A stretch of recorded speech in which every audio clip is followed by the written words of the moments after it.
समस्त उग्रवासियों को नमस्कार। मैं NK सिंह टावर 39E में रहता हूं और 28 अगस्त 2022 को मुझे सोसाइटी के चुनाव कराने का दायित्व एज रिटर्निंग अफसर सौंपा गया। इस विषय में बड़ी भ्रांतियां पैदा हुई हैं और संभवतः सभी लोगों को संपूर्ण प्रकरण की जानकारी नहीं है। अतः मैं उचित समझता हूँ कि सभी को वास्तविक स्थिति से अवगत करा। तो मैं आपके संज्ञान में लाना चाहता हूँ कि मुझे 28/8/2022 के पत्र के द्वारा, जो मुझे 29 तारीख को प्राप्त हुआ था, ये दायित्व सौंपा गया था। 29 और 30 को मैंने जो भी दो हमारे सहायक थे उनसे संपर्क कर दूरभाष पर देर रात को वार्ता करने के उपरांत 1 सितंबर को चुनाव की हमने अधिसूचना जारी कर दी, जो कि 2 तारीख को व्हाट्सएप पर पड़ी थी। सभी को चुनाव कार्यक्रम की भी जानकारी दे दी गई थी।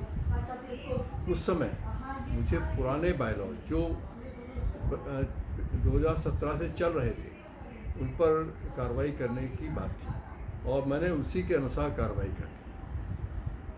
कतिपय लिपिकीय त्रुटियों के कारण उसमें तिथि का संशोधन करना पड़ा। 2022 के स्थान पर 2021 केवल एक जगह पर हो गया था, उसका सुधार कर दिया गया। और लेकिन अजीब सी बात ये हुई कि 4/9/2022 को हमारे सामने प्रकरण लाया गया कि चुनाव नए बायलॉज के आधार पर कराए जाने। मैं आश्चर्य में पड़ गया कि ये नए बायलॉज की बात कैसे आ गई। तो हमारे सामने 2010 का एक्ट रखा गया, उसमें कहा गया कि मॉडल बायलॉज तैयार कर दिए गए हैं और मॉडल बायलॉज के आधार पर ही चुनाव होने चाहिए। जो गलती 2017 में हुई थी वो गलती 2022 में सुधार दी गई। यहाँ पर विचारणीय बिंदु ये है कि 2010 में एक्ट बना, 10 में मॉडल बायलॉज बने, उसके बाद 2017 में रजिस्ट्रार द्वारा समिति को रजिस्टर कर दिया गया और उसमें किसी प्रकार की आपत्ति नहीं हुई। अब जब 2022 में इसका रिन्यूअल की बात है, जो कि 30 जून 2022 को हो गया, तब तक न तो AGM में कोई जानकारी दी गई, न ही जन सामान्य को कोई जानकारी दी गई और समिति के 4-5 सदस्यों ने हस्ताक्षर करके चुनाव कार्य रजिस्ट्रार कार्यालय में जमा कर दिया, जैसा मुझे अवगत कराया गया। सच क्या है मुझे जानकारी नहीं है। उसके बाद इसका जो है रिन्यूअल भी हो गया और एक पीले रंग के या संभवतः लाल रंग के कागज़ में तो उसको चिपकाया भी गया। सॉरी। जब रिन्यूअल हो गया, रिन्यूअल के समय अगर आपने नए दस्तावेज दाखिल किए हैं तो रजिस्ट्रार की मोहर के साथ दस्तावेज वापस आने चाहिए थे, दस्तावेज कार्यालय में नहीं। मुझे ये बताया गया कि समय कम था, इसलिए हमने मॉडल दस्तावेज पर हाथ से लिख के हस्ताक्षर करके वहाँ दे दिया। अब हम उसको पुनः दाखिल करेंगे, 2-3 दिन में हमें दस्तावेज मिल जाएंगे। अब यहाँ प्रश्न उठता है कि रजिस्ट्रार ने उन दस्तावेजों को जिनको वो स्वीकार नहीं कर रहे हैं पहले से ही किस प्रकार से पंजीकरण या रिन्यूअल करके दे दिया। उसके बाद हमारे पास 8 तारीख की रात को ये श्री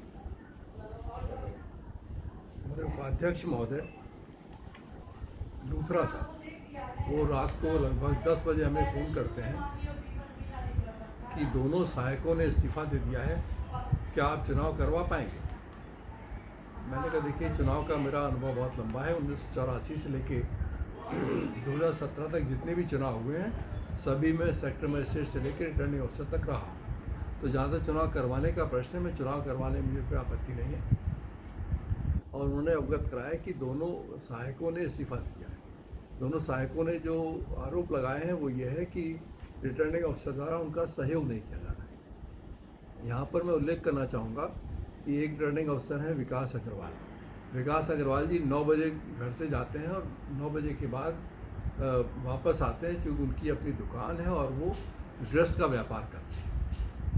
उस दशा में आप स्वयं समझ सकते हैं कि सहयोग कौन करेगा कौन नहीं करेगा। दूसरे सहायक थे श्री रवि श्रीवास्तव जी। रवि श्रीवास्तव जी की पोस्टिंग रांची में हो चुकी है और वो स्वयं उपलब्ध नहीं है और बहुत बड़े गणेश भक्त भी हैं। तो उन्होंने गणेश पूजा के लिए 28 तारीख से वो लगे हुए थे और 4 तारीख से पहले उन्होंने अपनी अनुपलब्धता बताई थी। तो ये असहयोग किसका हुआ आप स्वयं अंदाज कर सकते हैं। ये झूठा आरोप लगाया गया है, इसके बारे में मैं आपको ये अवगत कराना चाहता हूँ। इसके अलावा मैंने 7 सितंबर को सारे प्रकरण का गहराई से अध्ययन किया और विसंगतियों के चलते मैंने एक आदेश पारित किया जिसमें ये कहा कि नए बायलॉज को अडॉप्ट करने से पहले एजीएम में विचार किया जाना चाहिए, क्योंकि एजीएम ही वही संस्था है जिसके समस्त अधिकार निहित हैं और इससे ही गवर्न की जाती है सोसाइटी। तो जो इसके सदस्य हैं वो स्वयं ही अनभिज्ञ हैं कि क्या हुआ है। तो ये न तो न्यायोचित है और न ही नैसर्गिक न्याय के साथ है और न ही नियमानुसार है। तो ऐसी दशा में मैंने निर्देशित किया कि आप एजीएम आहत करें, विचार विमर्श के उपरांत आगे कार्रवाई करें। दूसरा चीज़ ये है कि जब आपने चुनाव घोषित कर दिए, रिटर्निंग अफसर नियुक्त कर दिया, उसके बाद आपके समस्त वित्तीय और प्रशासनिक अधिकार समाप्त हो जाते हैं, केवल आकस्मिकता को छोड़। ऐसी दशा में उनको किसी प्रकार का कोई निर्णय लेने का अधिकार नहीं रहता है। सोसाइटी में विश्वास पैदा करने के लिए पूर्ण पारदर्शिता की आवश्यकता है, जो कि वर्तमान स्थिति में मैंने कहा कि एक श्वेत पत्र जारी करें कि क्या परिस्थितियाँ हुई, ताकि सभी को ये जानकारी हो सके। और उसके साथ ही हमने अब तक इलेक्शन के लिए की गई समस्त कार्रवाई को निरस्त कर दिया। उसके पश्चात सोसाइटी ने, जो कि उनके अधिकार क्षेत्र में नहीं है, चुनाव समिति को भंग करने का आदेश पारित किया। यहाँ पर ये बताना उचित होगा कि जब चुनाव घोषित हो जाता है तो कार्यकारिणी के समस्त अधिकार समाप्त हो जाते हैं और 18 सितंबर को इस कार्यकारिणी का कार्यकाल भी समाप्त हो रहा है। और यदि उनको कार्यकारिणी भंग करनी थी, यद्यप तो कार्यकारिणी बची ही नहीं थी। यहाँ पर भी एक विशेष बिंदु है, जब वो दोनों सहायक रिटर्निंग अफसर थे तो उनको अपना इस्तीफा रिटर्निंग अफसर को देना चाहिए था, ना कि कार्यकारिणी। इससे ये भ्रम पैदा होता है कि संभवतः कार्यकारिणी ने ही इस प्रकार का कार्य करवाया हो। उनका इस्तीफा मंजूर करने का अधिकार भी कार्यकारिणी के पास नहीं है। ये रिटर्निंग अफसर के रिकमेंडेशन के ऊपर वो इस्तीफा केवल रजिस्ट्रार द्वारा स्वीकृत किया जा सकता है। तो ये सारी कार्रवाई जो कार्य समिति द्वारा की गई है, ये नियमानुसार नहीं है। मैं आपके संज्ञान में, आप समस्त लोगों के संज्ञान में चिल्लाना चाहता हूँ।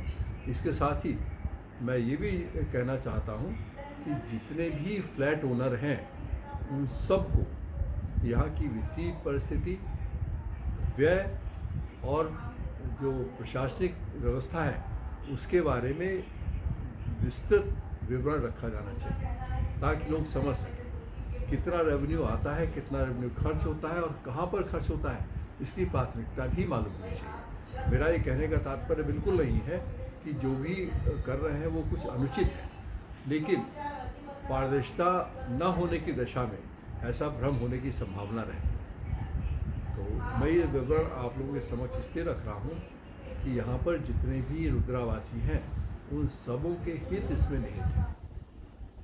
मैं 65 साल का व्यक्ति हूँ, 10-15 साल से ज़्यादा मैं नहीं समझता मुझे यहाँ रहना पड़ेगा और मेरा यहाँ कोई बहुत ज़्यादा इंटरेस्ट भी नहीं है। इसलिए मैं बहुत पारदर्शिता के साथ, न्यायप्रियता के साथ कार्य करना चाहता था।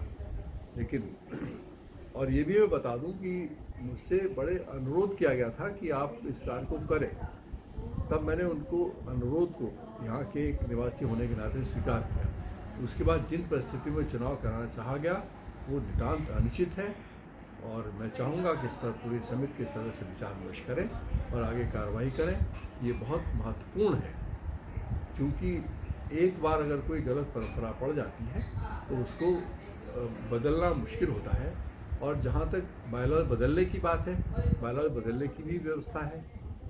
अगर आप किसी चीज़ को व्यवस्थित रखना चाहते तो व्यवस्था के अनुरूप कार्य कर सकते हैं। पुनः मैं आप सबों को ये सूचित करना चाहता हूँ कि जो भी इस संस्था में हो रहा है वो आपके हित और अनहित को ध्यान में रखा जाता है।